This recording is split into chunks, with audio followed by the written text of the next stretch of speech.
and I'm going to be looking at a game that I played against the ChessTweets community. It started around April 2011. So I was playing white and ChessTweets was black.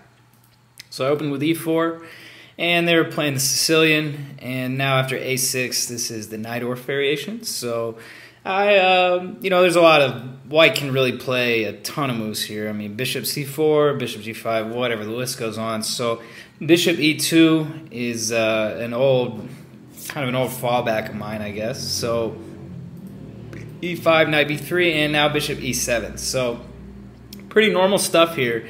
And I had seen this line. I think Carlsen played it against Nakamura maybe in late 2010, early 2011. And I messed up the move order a little bit. So I played g4 right away. I should have played bishop to e3 and then g4 after that. But I just went ahead and played g4. So this is called the Opocensky Variation. And I think I made a few videos on it, but the main lines usually for black is h6. But or bishop to e6. But ChessTweets just went ahead and castled. So I just, why not play g5? And after knight e8, I think I should have played h4 here. And as I recall, that's how Carlsen had played it. So he would have already played bishop e3 and then he played h4 here. I was thinking rook g1 made a little more sense, because if they want to play f5, maybe the g file would open and I could play g takes f6, or maybe even I could lift the rook to g3, something like that. So it didn't turn out to be a very good plan. So bishop e6, a couple normal developing moves, queen e2, I was thinking about castling queenside. Now a5. And this was a good move. I think here I probably should have played knight to a4. It seems like a weird move, but I think, let's say knight a4 and d5 maybe doesn't work so good. Really, it doesn't work at all, because I'm going to end up playing knight b6 and forking d5 and a8. So I think knight a4 was kind of that was the move there. But instead, I just kind of automatically replied a4. I thought that was okay too. And now f5. So black really started heating up and opening up the center. So I didn't really feel like g takes, while it would open my rook, I felt like the knight getting back in the game through f6 would be better for black. So instead, I played pawn takes, thinking that this would also open up the light square diagonal, and maybe I could try to attack with the opening of the game there. So knight d5, and I felt like as long as I had control over d5, I was going to be doing great. I would be able to control the game.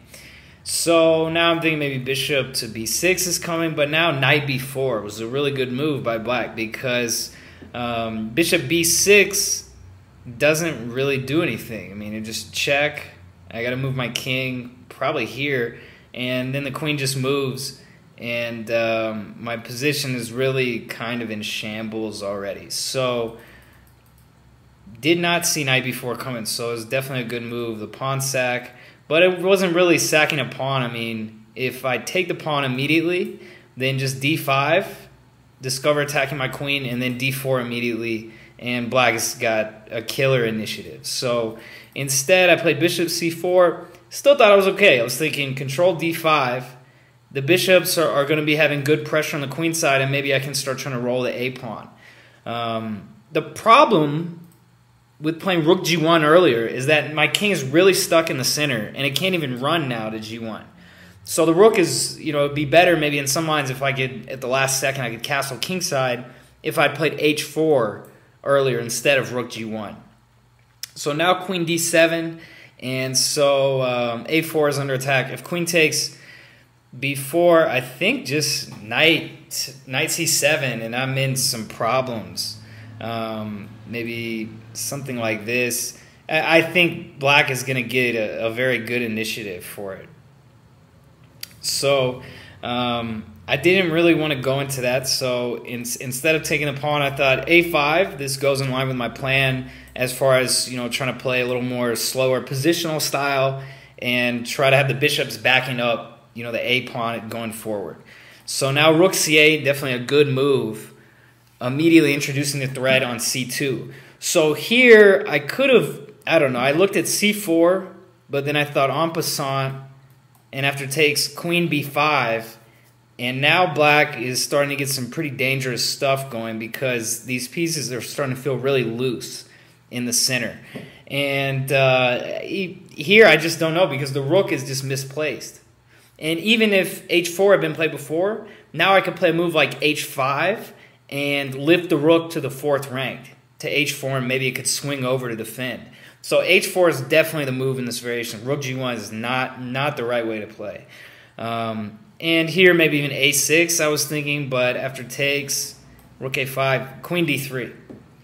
And the position is absolutely in shambles. I'm going to lose control of d5 soon to knight c7, and black's going to activate his other rook. So that was why c4 was maybe not so good. Other moves, I mean, rook c1, I still get the same problem. Queen b5 and just knight to c7. Either one of those, not going to be good. So I thought, okay, I'll just mix it up a little bit, take b4, and I'm going to have good pressure on this b7 pawn. Maybe I can just try to march the pawn right away. But the problem is this rook is too active, and my light square complex is just too weak. My king is just really stuck in the center. So I tried rook c1, makes sense, trade the rook off. Queen takes b7. Seems like maybe it just doesn't work. It just seems a little bit too dangerous between knight c7 and also rook takes b2. Or maybe queen takes and then rook takes. Something like this, it just seems way too loose. Actually, I don't think there's any way that white can hold on to this because it's just too loose. And even trying to march the pawn down, something like this, black is going to come into an endgame that should be pretty easy to win. White's king is stuck in the center and the d-pawn's going to march.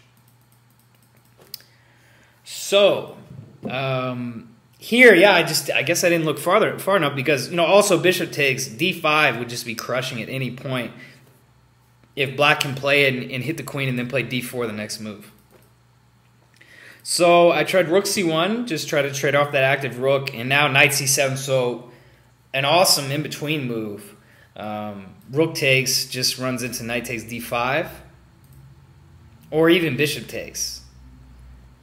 Either way, I guess knight takes d5 would probably be the right way to, more accurate way to continue. And white is just, the position is just falling apart. Black's really got everything going for him. So here I tried queen takes b7, so figure I at least liquidate this pawn. Maybe I can finally get the a pawn to move somewhere. But now rook takes b2. I thought maybe he would play bishop e6. I thought that's what black might play. And I guess here, I was thinking maybe queen d3. And at least if I can trade this rook off, maybe somehow, some way, I'm going to get this rook activated and have a chance of getting back in the game. Instead, after queen takes, knight takes, queen takes, rook takes b2, and the rook is just gone renegade. But there's no way for me to try to trap it. So I tried knight d2 thinking maybe, regroup the knight, try to, bishop to b6, knight to c4, try to regroup the knight maybe to e3. Still trying to fight for d5, but just too slow. Rook b5, another very accurate move by black. And now I'm just backpedaling. So I tried queen a2. I'm thinking if I can just hold on to the pawn, maybe something will happen. But my problem is this rook is completely out of the game, and it's even blocking my king from running still. Now d5, bishop b6. So I'm thinking, okay, maybe the bishop's active. Maybe I can try to get some activity with rook c7. Bishop d3, and I'm absolutely crushed. Now the bishop's threatening to come to b4, and this black is really achieving some very good coordination with bishop to d3, and also controlling a lot of squares around my king. So I tried rook g3. I don't really see anything else. I mean, rook c7. Black can just play really calm now. Let's say queen e6. And even if I try rook g3, there's e4, and black is just creeping all over me, and there's nothing I can really do. Bishop b4 is going to happen. There's no way for me to stop it, and that's really going to be the game. So I was thinking rook g3, and now queen f5, a really good move. I was thinking after e4, maybe I could even try to sack the exchange and run my king away somehow. Possibly, I don't know. I mean, queen a4 was a thought, trying to put some pressure on the position, threaten an exchange sag, maybe rook c7, but it's just too slow. I mean, the direct bishop b4, for example, just crushed. So rook g3, more accurate, queen f5. Now black is threatening to play rook takes b6, and he's also just dominating my light squares. So rook f3, and I was thinking maybe I'd be somehow okay here, but not the case. So after rook takes, check, you know, I thought maybe I was all right. I also thought that black could play rook takes b6 to try to play for a mate down here, but it just doesn't quite work. Rook takes, even pawn takes, and after something like this, although I guess I'm still in a lot of trouble after bishop b4. Either way, there's we're rocking a hard place. So rook, queen takes e5. So I tried sacking the exchange, thinking also, yeah, knight f1 would lose to bishop b4, and now I'd have to block like rook c3 and just d4. I got nothing. So that's not going to work. So I thought maybe I'll sack the exchange. Rook takes d5. Okay, maybe now I finally got rid of my rook. The rook's active from g1. And maybe I can, you know, talk my way out of this because I got the passed a pawn, the bishop's guarding f2. After a series of precise, really accurate moves by black, no way. So he started with rook b2, now bishop b4. So I was thinking, okay, queen d7. Now I've got some coordination. Maybe I can try to defend this position even though I'm down a clean exchange. Queen c4, it was all over. So now queen c4, the king, there's nowhere to retreat with the king. Just going to wind up in mate, however you look at it. I guess the best try is king d1, but just the simple bishop takes d2, and that leads to mate. So I tried king e3 and queen f4, and now I'm just totally done. So king e2, queen f3, so some nice checks based on this pin.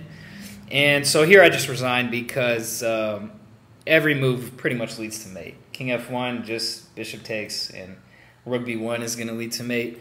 King e1, rook b1 is mate on the spot. So that's really about it. So definitely a very nice game played by ChessTweets. And yeah, I mean, the Opocensky Variation is definitely interesting. I saw a few games by Nigel Short and I believe Alexei Shirov as well. But I think the trick, you know, it's little subtleties, is to play bishop e3 and then play g4. It's a little more surprise, a little more flexible.